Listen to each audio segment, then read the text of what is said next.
औज़ुबिल्लाहिमिनश्शैतानिर्रजीम बिस्मिल्लाहिर्रहमानिर्रहीम अस्सलामु अलैकुम वरहमतुल्लाहि वबरकातुहू।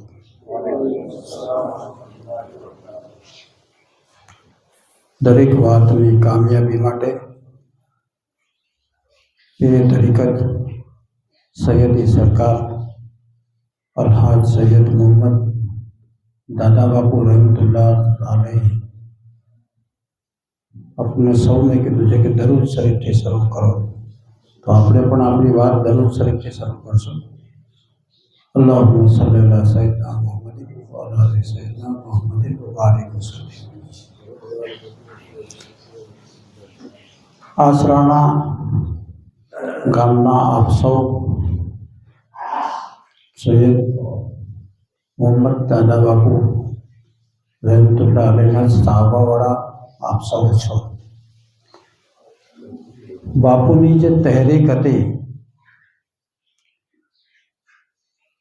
કે આપણો સમાજ આવતા વર્ષોમાં દુનિયાની સાથે દિલને પણ સાચવે એવો આપણે સમાજ બનાવીએ, અને એમના માટે આ કામ માટે એમને 2006માં જે Mohammadi education welfare and charitable trust બનાવ્યું, અને એ ટ્રસ્ટ દ્વારા 2013માં મહુવા રોડ ઉપર સાવરકુંડલામાં SMGK શૈક્ષણિક સંકુલ બનાવ્યું.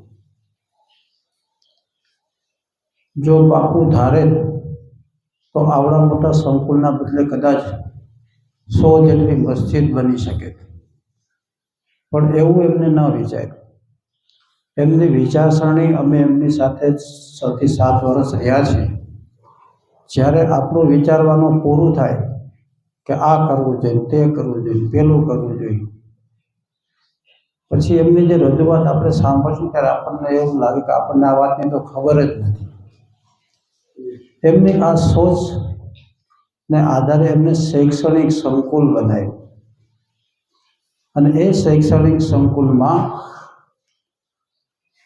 સંસ્કાર આપણા દીકરા દીકરીઓને મળે, શિક્ષણ પણ આપણા દીકરા દીકરીઓને મળે, અને સાથે સાથે સંકુલમાં જો 5 વર્ષ 8મા ધોરણથી લઈને કે 10મા ધોરણથી લઈને કે 9મા ધોરણથી લઈને 4-5 વર્ષ જો આપણા દીકરા દીકરીઓ રહ્યા હોય તો એ પગભર પણ થઈ શકે.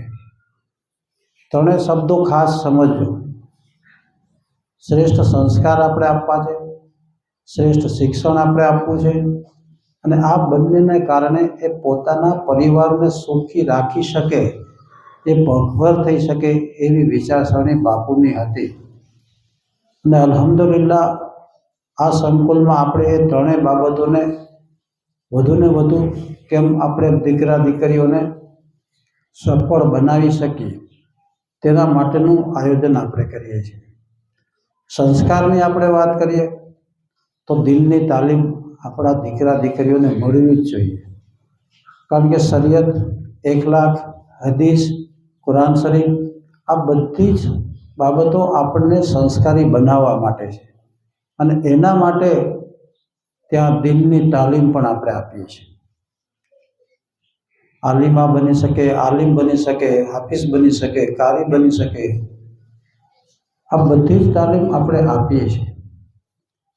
સાથે સાથે શિક્ષણ પણ આપણે આપીએ છીએ. 1લા ધોરણથી લઈને 12મા ધોરણ સુધી ગુજરાતી અને ઇંગ્લિશ મીડિયમ ચાલે છે. અહીંયા પણ આસરાણાની આજુબાજુ પણ શૈક્ષણિક સંસ્થાઓ છે, પણ એ શૈક્ષણિક સંસ્થામાં માત્ર શિક્ષણ મળશે, દિલની તાલીમ નહીં મળે.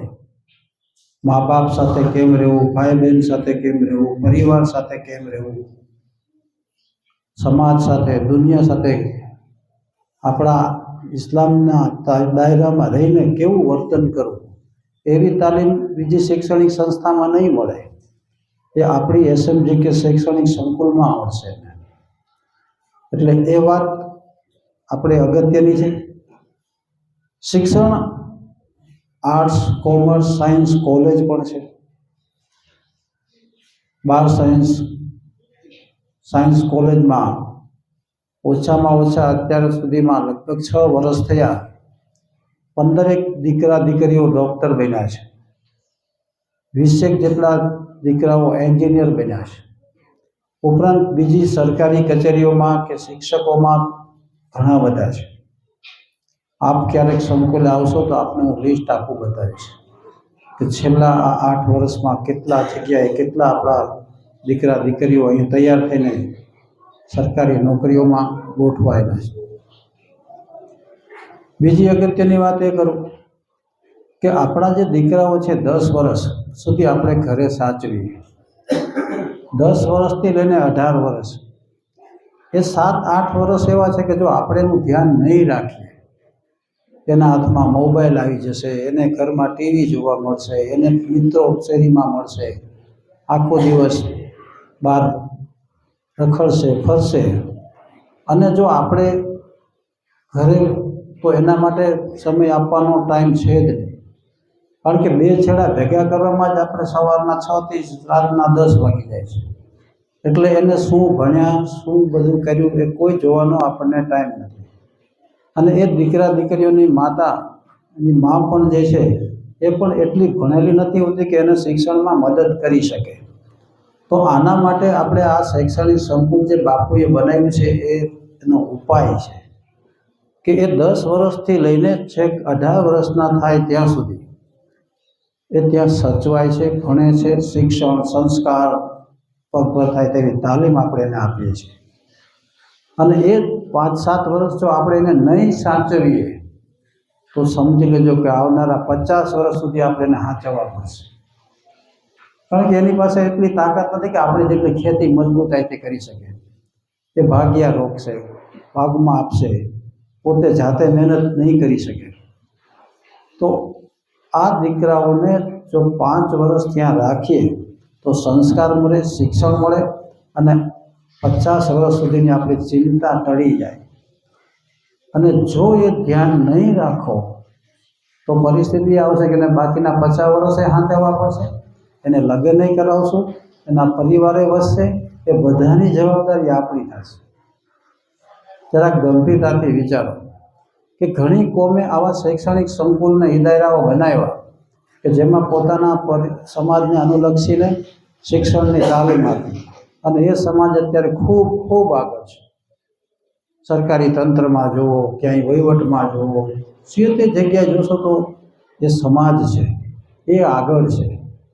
કારણ કે આજથી 40 વર્ષ પહેલાં આવા શૈક્ષણિક સંકુલો પોતાના દીકરા દીકરીઓ માટે બનાવ્યા છે. પટેલ કોમની આપણે વાત કરીએ છીએ તો એ અત્યારે બધી જગ્યાએ આગળ છે. કારણ કે એને વિચાર્યું હતું કે જો આ 5-7 વર્ષ આપણા દીકરા દીકરીઓની શૈક્ષણિક સંકુલમાં સાચવવા મૂકી દઈએ તો 50 વર્ષ સુધી આપણે એની ચિંતા કરવાની રહેશે નહીં. અને એ ફળ અત્યારે એ લોકો ભોગવી રહ્યા છે.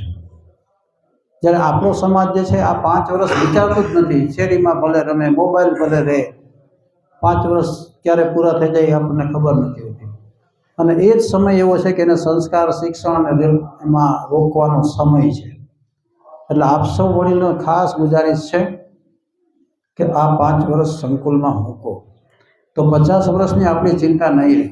ઇન્શાઅલ્લાહ સારો કમાતો જમાતો થઈને તમને પાછા આપવાની બાપુની દુઆથી આપણને અમારી એક કોશિશ છે. બીજી વાત રહી દીકરીઓની. આપણે એવું માનીએ છીએ કે દીકરીને વાંચતા લખતા આવડી ગયું એટલે બહુ થઈ, 8મું ચોપડી ભણે એટલે ઘણું, 10મું ભણે એટલે ઘણું. આધુનિક જમાનામાં હવેના બાળકો જે છે એને આ વર્તમાન પરિસ્થિતિમાં સામનો કરવા માટે એને કલેક્ટર બનવું પડશે, એને ડીએસપી બનવું પડશે, એને પીએસઆઈ બનવું પડશે, એને મામલતદાર બનવું પડશે, એને કોન્સ્ટેબલ બનવું પડશે, એને સરકારી કચેરીમાં નોકરી કરવી પડશે. આ બધું કેવી રીતે થાય એને સમજાવો. શિક્ષણ વગર આ એક કઈ જગ્યા ઉપર આપણે ઊભા નહીં રહી શકીએ. આપણે મામલતદાર બનવું હશે, ક્લાર્ક બનવું હશે, મેજિસ્ટ્રેટ બનવું હશે, વકીલ બનવું હશે, કલેક્ટર બનવું હશે. આ તમામ પ્રકાર માટે આપણે ભણવું પડશે, ભણવું પડશે ને ભણવું પડશે. અને એ ભણવા માટે આપણા માટે આ શ્રેષ્ઠ જગ્યા છે, ઓછામાં ઓછા ખર્ચે છે. કોઈ બાપુએ ધંધાદારી નફો કરવા માટે આપણા માટે આ સંકુલ નથી બનાવ્યું. એ દર વર્ષે કંઈક ને કંઈક આપવા માટે એમને બનાવ્યું છે, જો આપણી કોમ શિક્ષિત થાય તો. અને દીકરી ભણી લે તો એને કે આપણે નોકરી કરવા માટે નથી ભણાવતા. એ દીકરી એક ભણેલી મા બનશે તો વિચારી જવું તમે કે એ જ દીકરી લગ્ન થઈ જશે, બાળકો થશે, અને એક શિક્ષિત ભણેલી મા હોય તો. દીકરીઓની આપણી ચિંતા એ હોય કે એને ક્યાં બહાર ભણવા મોકલવી, બસમાં આવે જાય, જ્યાં સુધી પાછી ન આવે ત્યાં સુધી આપણને ચિંતા રહે. 13, 14, 15 વર્ષની દીકરી હોય તો આપણો સૌનો આ પ્રશ્ન છે. પણ સંકુલમાં એ મોટી સલામતી છે કે દીકરીઓની અલગ હોસ્ટેલ છે, અલગ શિક્ષિકાઓ એને ભણાવે છે, કોઈ જેમ ટીચર એને ભણાવવા નથી જતો.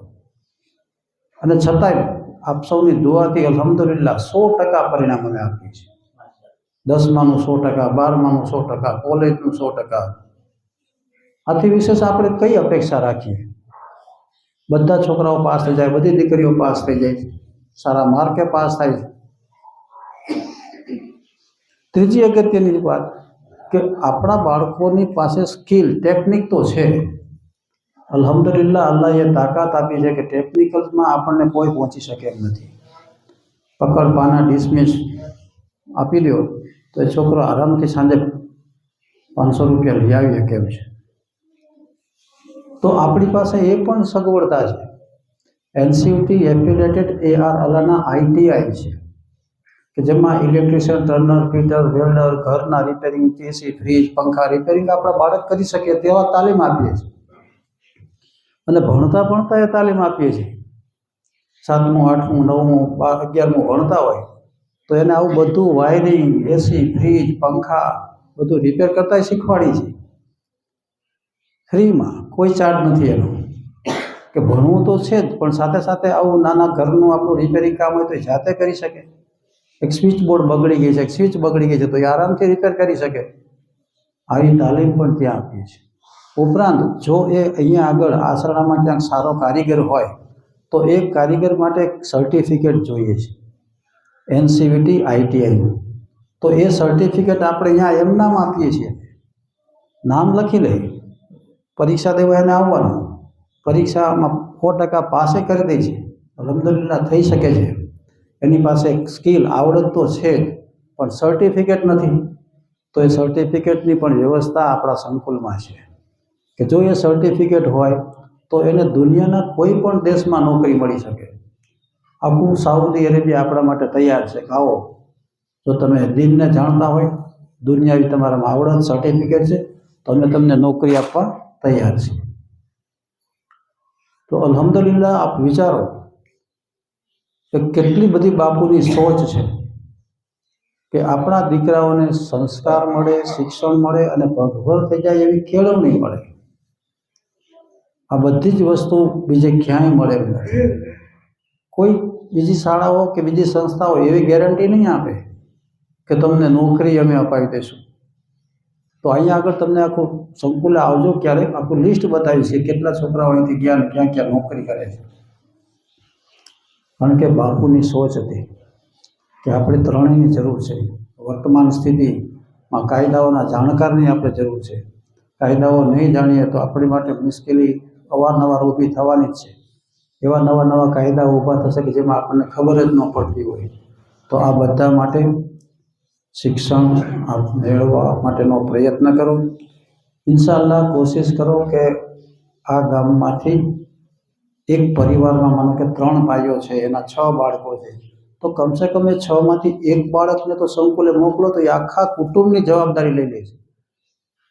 એ 3 ભાઈઓના કુટુંબને કે એના સગાવાળાને ક્યાંય હેરાન નહીં થવા દેજો. એ ભણેલો દીકરો આપણી પાસે હશે તો, અને જો નહીં હોય તો અધિકારીઓ જેમ કહેશે એમ આપણે સહી કરવી પડશે. તો અલ્હમ્દુલિલ્લાહ કોશિશ કરો, મારી જે વાત છે એને આપણે ગૌરથી વિચારજો. અને બાપુના આપ સૌ ચાહવાવાળા આપણે સૌ છીએ તો એમની આ જે તહેરીક જે છે, નેક કામની સાથે સાથે શિક્ષણ પણ એને આપવું આપના દીકરા દીકરીઓને જરૂરી છે. એ આવનારા સમયની અગત્યની તાતી જરૂરિયાત છે. અને એ જો આપણે નહીં કરીએ તો આ યુવા પેઢી જે 10 વર્ષથી લઈને 15 વર્ષ સુધીની છે એ આપણને માફ નહીં કરે. એટલું જ કહે છે કે મારા બાપાએ મને ભણાવ્યો નહીં એટલે મને કાંઈ ખબર નથી પડતી. તો ઇન્શાલ્લાહ મારી વાતને ગૌર કરજો. કંઈ પણ વધારે કહેવાય તો આપણે માફી ચાહું છું. ઇન્શાલ્લાહ સંકુલની મુલાકાત તો લેજો.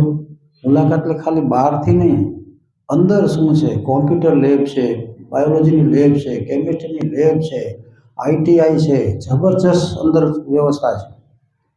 એટલે ક્યારેક આવજો અને કહેશો તો એક એક બારણાઓ ખોલી અને તમને બતાવીશું કે આપણા માટે બાપુએ આટલી બધી સગવડ કરી છે.